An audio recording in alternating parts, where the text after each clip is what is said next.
Hi hello welcome to rocking Rani channel. Welcome to standup comedy. After a long time long comedy చేస్తున్నానండి, మళ్ళీ stand up. Okay, నాకు చిన్నగున్నప్పుడే government job వచ్చింది. అయితే మా ఇంట్లో నన్ను ముద్దు ముద్దుగా పెంచినందుకు నాకు ఏ పనులు రావు, వంట రాదు, ఏం రాకుండే. సరే, హాస్టల్లోనే ఉందామనేసి హాస్టల్లో జాయిన్ చేయించింది మా పేరెంట్స్. కానీ హాస్టల్ నాకు పడలే. 10 డేస్కే హెల్త్ పాడుకోవడము, ఫుడ్ తినబుద్ధి కాకపోవడం అది జరిగేసరికి మళ్ళీ వద్దులే అని రూమ్ తీసుకున్నా. సరే, నా రూమ్ నేను చూసుకుంటే మళ్ళీ నాకు వంట రాదు కదా, సరే ఎట్లయినా నేర్చుకొని చేసుకుంటలే అని షాప్ ఆయన దగ్గర పోయి నాకు ఎంత సరిపోతుంది అంటే ఆయన అన్నాడు, నీకు 5 కిలోల పిండి అయితే సరిపోతుందమ్మా అన్నాడు. సరే, 5 కిలోల పిండి తెచ్చుకున్నా. వచ్చి ఇంటికి వచ్చి 1 కిలో పిండి కలిపితే అది పలసగైంది. మళ్ళీ పలసగైంది కదా అని దాన్ని మళ్ళీ పిండి కలిపిన. ఈసారి గట్టిగా అయింది. మళ్ళీ గట్టిగా అయింది కదా అని మళ్ళీ కొంచెం నీళ్ళు పోసిన. మళ్ళీ నీళ్ళు పోస్తే మళ్ళీ పలసగైంది. అమ్మో, ఇట్లయితే కాదు, నాకు వస్తలేదని ఏం చేసినా, ఈ పిండి వేస్ట్ కావద్దు అని తీసుకుపోయి గుడి దగ్గర బెగ్గర్లకన్నా ఇస్తే, బిచ్చపూలకి ఇస్తే కనీసం వాళ్ళకి యూజ్ అవుతుంది కదా అని వాళ్ళకి తీసుకుపోయి ఇచ్చిన. వాళ్ళు ఇచ్చి ఇట్లా నేను వెనకకి తిరిగి వచ్చి మళ్ళీ వాళ్ళు ఏం చేస్తున్నారో నేను వెనక తిరిగి చూసే లోపట వాళ్ళు అది ఆవుకు పెట్టేసిండ్రు. ఆ పిండి ఆవు ఆవుకు పెడితే ఆవు ఆవు కూడా ముట్టలే. ఆవు కూడా ముట్టకుండా వెళ్ళిపోయింది. అమ్మో, ఇట్లయితే కాదు ఇంకా అనేసి నేను ఇంకా రూమ్మేట్స్తో ఉంటా. వంట వచ్చిన రూమ్మేట్స్ ఉన్నారు కదా, సరే వాళ్ళ రూమ్మేట్గా నేను జాయిన్ అయిపోయినా. సరే, వాళ్ళకేంటి వంట వచ్చు. అయితే నాకు వంట రాదు కదా, నువ్వు గిన్నెలు తోమని నాకు అది ఇచ్చిండ్రు పని.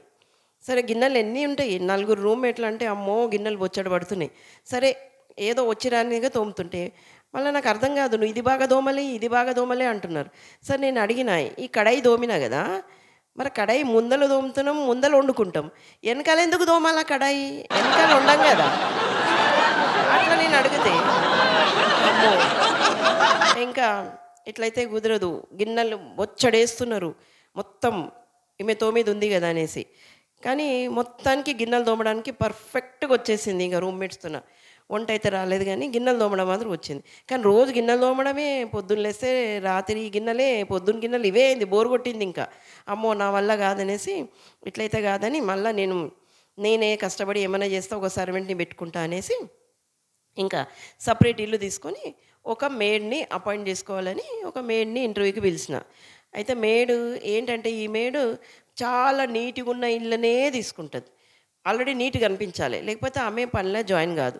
ఎందుకంటే ఆమెకి పని తక్కువ అవుతుంది కదా, అందుకని నీట్గా ఉంది. సరే, ఆమె కోసం ఇల్లంతా నీట్గా పెట్టి పిలిపించిన. ఆమె చూసుకుంది, ఓకే. సరే, కండిషన్లు పెట్టింది. ఏమని, ఒక 2-3 రోజులు నేను గిన్నెలు దోమతా, కానీ నువ్వే గడగాలి ఒక 2-3 రోజులైతే.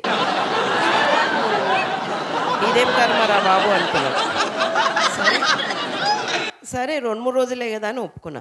మళ్ళీ చెప్పింది, ఇక చూడమ్మా, నువ్వు రాత్రి అయిందే డోర్లు విండోలు ఖచ్చితంగా మంచిగా బయట నుంచి దుమ్ము పడకుండా నువ్వు బంద్ పెట్టుకోవాలా, మంచిగా ఉండదు. మళ్ళీ ఇంట్లో గలీజ్ అయితే నాకు పెద్ద పని ఉంటుంది. ఇగో ఇవన్నీ ఇట్లంటేనే నేను వస్తా చూడు మీ ఇంటికి అని చెప్పింది.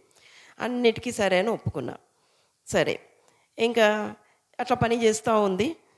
ఇంకా నాకే, నువ్వు ఇట్లా పెట్టుకో, ఈ సామాన్ ఇక్కడ పెట్టుకో, ఇది ఇక్కడ పెట్టుకో, ఇట్లా సర్దుకో అని చెప్తుంది. సరే, కొన్ని రోజులు ఆమెకి నీట్గా కనిపించాలి కానీ అన్నీ భరించిన. సరే, ఒకరోజు ఏమైంది, నేను ఫోన్ మాట్లాడుకుంటూ బయటికి వెళ్ళిన, మాటల్లో పడింది.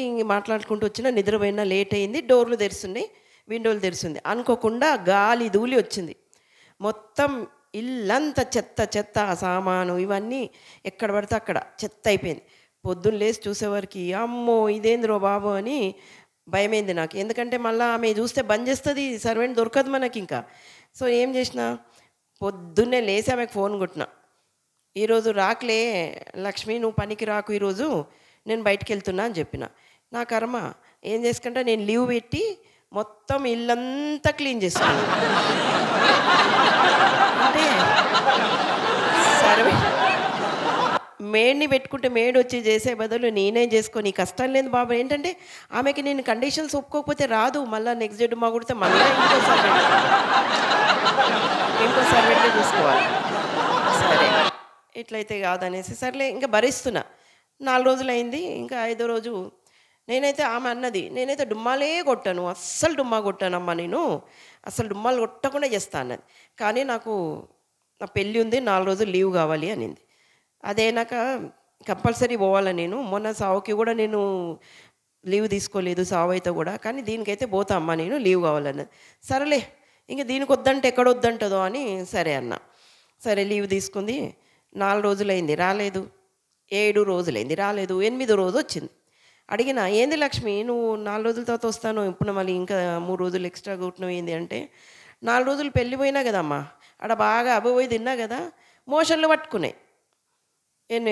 ఒకరోజు తర్వాత ఇంకొక రోజు నీరసం బాగా వీక్ అయిపోయినా. నెక్స్ట్ డే బాగా వీక్ అయిపోయినా. వీక్ అయిపోతే మళ్ళీ తర్వాత రోజు రెస్ట్ తీసుకున్నా. అట్లా 3 రోజులు ఎక్స్ట్రా అయింది. తర్వాత రోజు వస్తూనే ఉన్నా కదమ్మా అని చెప్పింది. అమ్మో ఇక ఎట్లయితే కాదనేసి చూసిన ఇంకా 2-3 రోజులు. ఆమె ప్రతిరోజు ఏ కండిషన్ పెడుతుందో కండిషన్లతోనే చేపిస్తుంది. నన్ను పర్ఫెక్ట్ చేసింది. అందరు కలిసి నాకు ఇక్కడ మేడ్ థెరపిస్ట్ అయింది, ఫ్రెండ్ థెరపిస్ట్ అయినారు. లాస్ట్కి ఇంకా ఇట్లయితే కుదరదని నేనే ఇంకా ఇట్లయితే కుదరదని మళ్ళీ వాపస్ టు లేడీస్ హాస్టల్కి వెళ్ళిపోయి ఉన్నా. అది నా ప్రాబ్లం. Thank you.